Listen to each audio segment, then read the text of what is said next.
Just like Spider-Man, comes with great responsibility. So we expect a lot from you.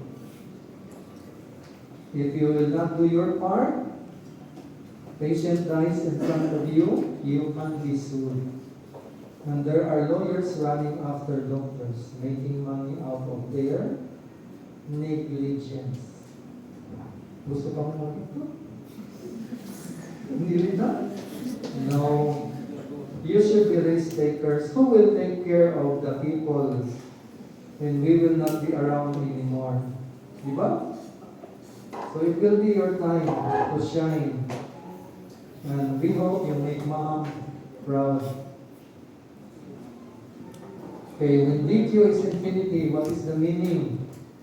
There is complete obstruction of the blood flow to the pulmonary capillary. And there is good flow of air into the lungs. So we are on this side. Okay. What happens to gas exchange? Why? Okay, very good. No gas exchange because there is no blood flow. Again, no blood flow, no pressure difference. Although nai-gas diri, pero wakan diri, so no pressure difference. Remember, it's the pressure gradient causing diffusion of gases. So no gas exchange will occur. What happens to alveolar PO2 and PCO2? So we move down. This is here. So alveolar PO2 will be 149, PCO2 0.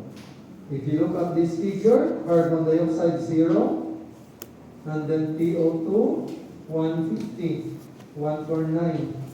What is the meaning of that? Pressure of carbon dioxide and oxygen in the alveoli will be similar to that of the humidified air. Oxygen 149.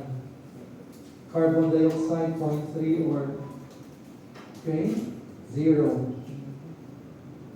So it's just easy. Just look at the figures.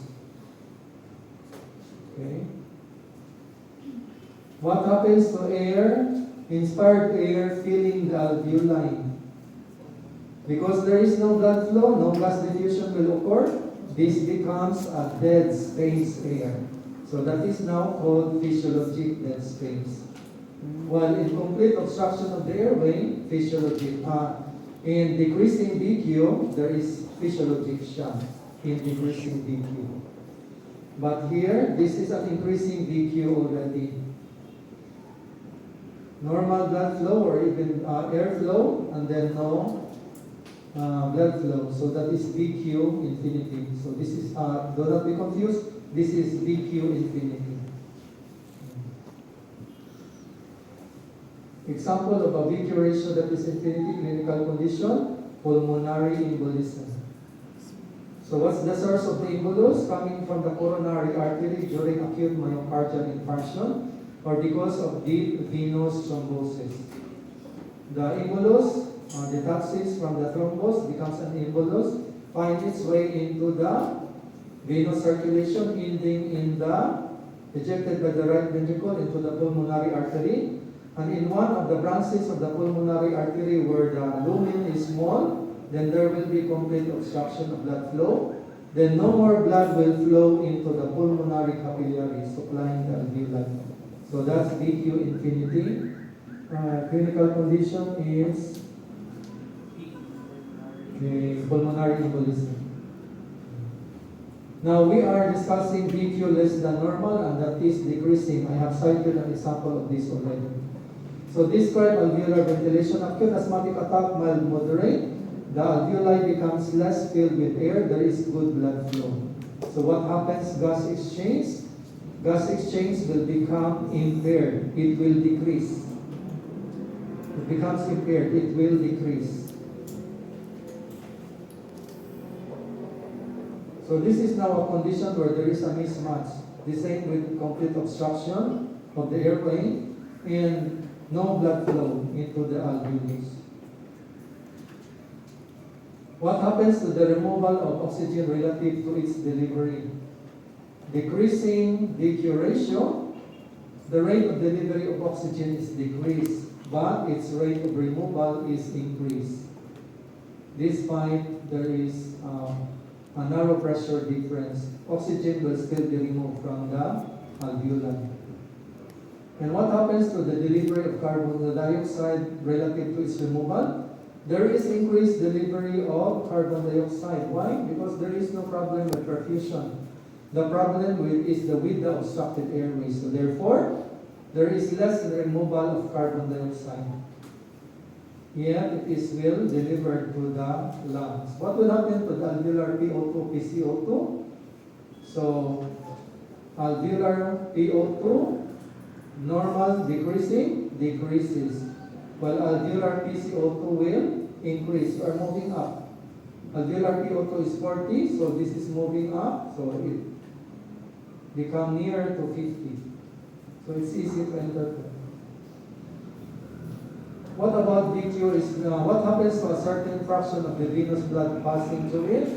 So some will not be oxygenated, and we call that physiologic shock.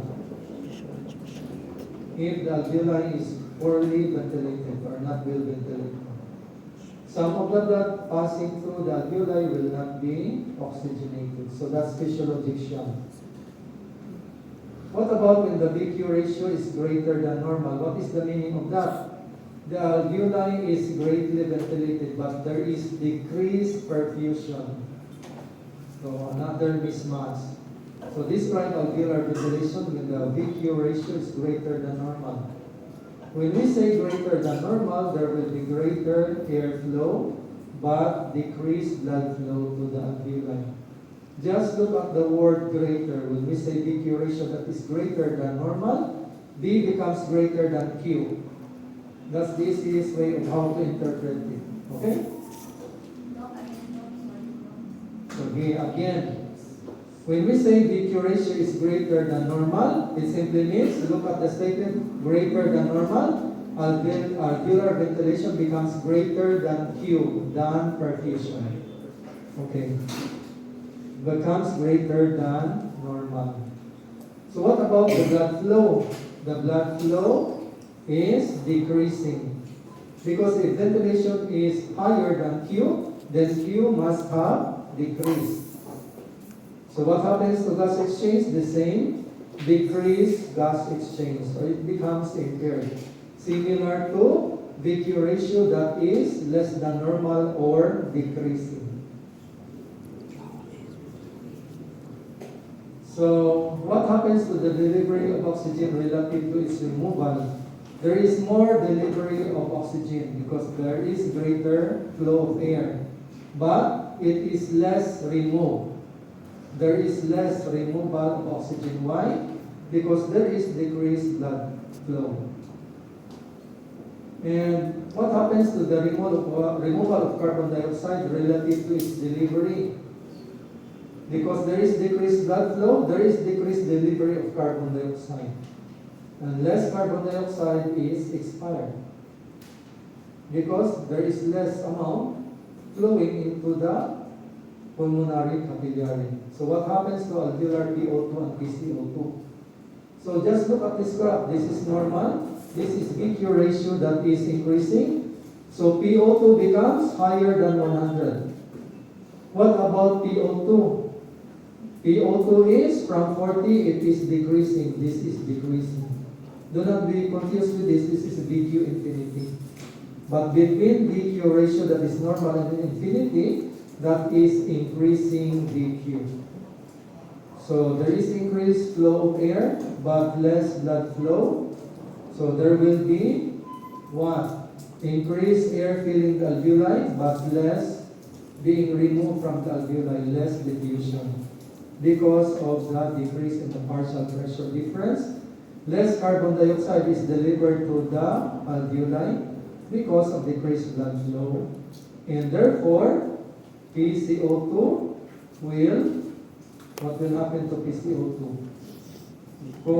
Increasing ang VQ. So moving down, the PO2 will increase, the PCO2 will decrease. So do not be confused. From here normal, if you move down, that is increasing PO2. If you move down, that is moving down of your PCO2. Di ba, we move down? So it's like moving down this y-axis. So CO2 becomes increased. If we move down from 100, oxygen will be increasing.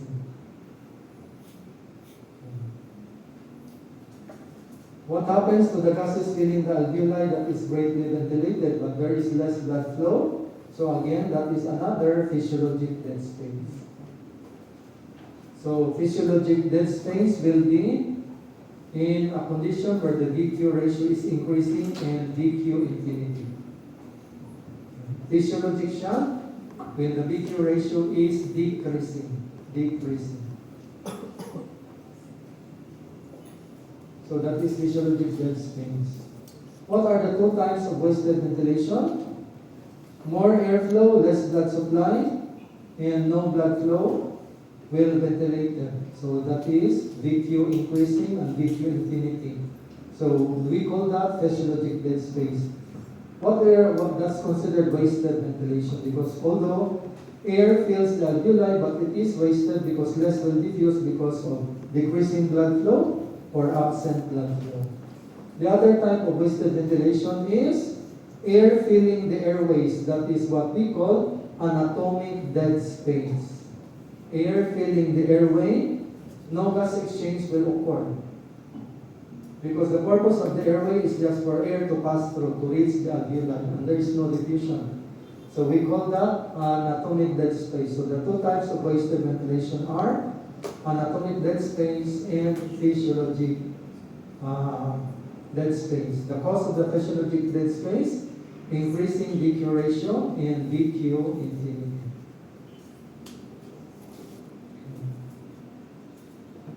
Compare pulmonary capillary blood flow and alveolar ventilation based on these graphs. On the y-axis is the alveolar ventilation or Q per unit lung volume. And the x-axis is the regional location. This is the top of the lung. This is at the bottom of the lung. So capillary blood flow. If we look at this curve, this is the curve for the blood flow. Blood flow at the bottom is greatest, di ba? Here, what did we say? Blood flow at the bottom of the lung is greatest. Why? Because of the greatest effect of gravity on the hydrostatic pressure exerted by the blood. So therefore, blood flow is highest at the bottom of the lung. Remember the scale going up. 0 up, 0 up. At the top, blood flow is very slow. So, what about alveolar ventilation? This is the curve for ventilation.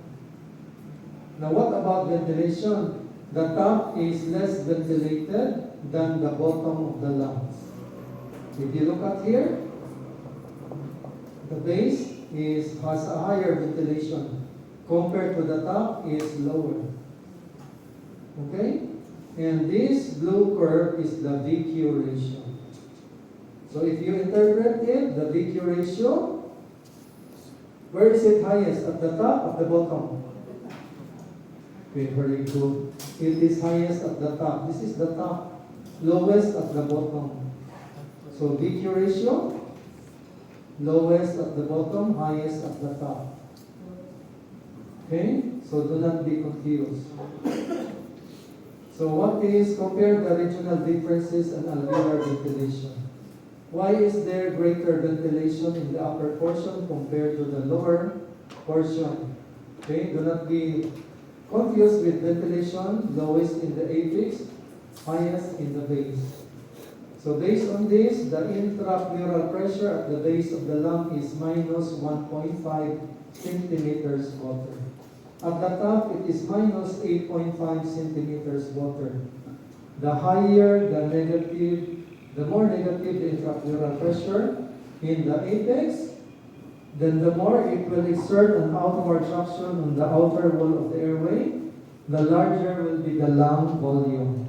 If the larger will be the lung volume, the alveolar pressure will become more negative. So there will be more flow of air into the apex rather than at the base. So that you will not be confused this one, let's now divide B by Q. So that you will say the apex is well ventilated compared to the base. Look at here. The reduction in blood flow at the upper portion of the lung, the apex, is greater than the reduction in the ventilation. For example, this is 2, this is 1. So therefore, 1 divided by 2, then the BQ ratio will still come out to be highest in the apex. That's why it's highest at the apex. Here, if the increase in the blood flow, the blood flow in the base is much greater than the increase in the ventilation. So that if you give the BQ ratio, it will be lowest at the bottom. So BQ ratio, lowest at the bottom. Okay? So, why the distribution difference in the blood? Because of the relationship between the different pressures. Alveolar pressure, always highest in the apex compared to the arterial, venous. Then as you move down, arterial pressure will be higher and the venous pressure, both of them higher than alveolar ventilation. So therefore, blood flow is highest at the base compared to the apex. That's the physiologic explanation. We have discussed this in chapter 39. So compare now the BQ ratio between the apex and the base. BQ ratio highest at the apex. If you now consider the reduction in the perfusion is much greater than the reduction in ventilation, then BQ ratio is highest at the apex, lowest at the base. And what is one good evidence that BQ ratio is highest in the apex? For example, you have a patient with pulmonary tuberculosis. Submit the patient to an X-ray and the result will always be, if there is TB in the patient, suspicious lesions found in the apical portion of the lungs. Why? Why are the suspicious lesions always described found in the apex rather than on the base? Because if the BQ ratio is highest in the apex, then PO2 is highest at the apex than at the base. Those who have taken up micro, no micro? Okay. So, tubercle bacilli is aerobic. They love to dwell in the area in the lung where there is a greatest amount of oxygen, and that will be in the apex. So that's the reason why, if you submit the patient to an X-ray, the report will be suspicious lesions found in the apex because you have a higher partial pressure of oxygen, PO2, in the apex. Okay? And why is the PCO2 decrease in the apex? Because if there is greater alveolar ventilation rate in the apex, then what will happen? There will be more removal of carbon dioxide in the apical portion of the lung compared to the lower portion of the lung where the PCO2 is higher. Discuss the effect of the regional differences in BQ ratio and PCO2. Okay. Muna siya, PCO2 lowest in the apex, highest in the base, while PO2 is highest at the apex, lowest at the base. And if you like, this will give you the accurate PCO2 and PO2 level in the different regions in the lung. So this is at the base. At the base. So the normal here is 100. So that at the base, what will happen? From normal, oxygen moves to the left, meaning PO2 at the base is lowest. Diba? Base, lowest, PO2. Highest in the upper portion. Now, as we move up the lung, PO2 will keep on increasing. While PCO2 decreases at the apex. Okay? Going up, PCO2 decreases. Munang dirisa, PCO2 is lowest in the apex, highest in the base. Okay? So discuss the physiologic effect of greater reduction in blood flow than ventilation in the upper region of the lung. So therefore, what is the VQ ratio in the upper portion of the lung? VQ, very good. VQ is increasing because of greater ventilation than perfusion. And therefore, in the apical portion of the lung, there is what we call physiologic dead space because of less perfusion. So that's the meaning of discuss the physiologic effect of greater reduction in blood flow, higher ventilation, greater reduction in blood flow in the upper regions of the lung. So that's physiologic dead space. Physiologic effect of greater increase in blood flow than ventilation. VQ ratio decreasing in the lower regions of the lung. So that will be physiologic shock. Discuss the effect of exercise on VQ ratio. So the effect will be VQ ratio from normal, it becomes optimal. It becomes optimal. Why? Because of increased alveolar ventilation rate during exercise and increased Q blood flow during exercise. So from normal, gas exchange becomes optimal. Okay, so that's our last line. So we move to, I do not know if I can